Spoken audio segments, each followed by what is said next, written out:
Les Marseillais étaient de retour dans la rue pour cette deuxième manifestation contre la réforme des retraites. Les opposants sont venus battre pavé en nombre, 205 000 participants d'après les syndicats et 40 000 selon la police. Dans le cortège, toutes les générations étaient présentes, même ceux qui ne seront pas touchés par cette réforme étaient mobilisés.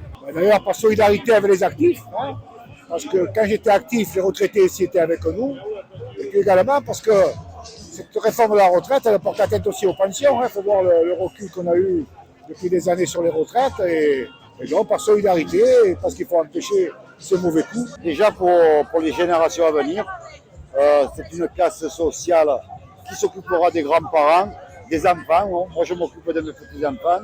Je vais les chercher à l'école, je les ramène. Demain, ça sera plus possible pour ceux qui partiront à la retraite, ils seront trop vieux. Ils seront toujours en activité. C'est un héritage de nos parents, de nos grands-parents, tout ça.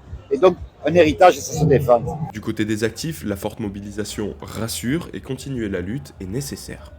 Moi, ça fait la deuxième grève que je fais, 2 jours de salaire à moins. Voilà. Donc, je pense que le gouvernement table là-dessus. Hein. J'ai 54 ans et je ne me vois pas à 64 ans à conduire un camion, vu la circulation qui est de plus en plus difficile.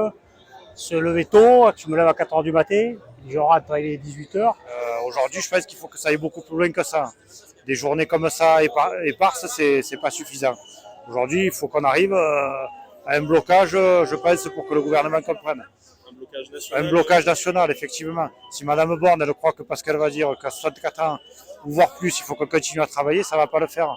Il faut que ça change. Les syndicats eux aussi étaient tous présents et la figure de la France Insoumise Jean-Luc Mélenchon faisait encore partie du cortège.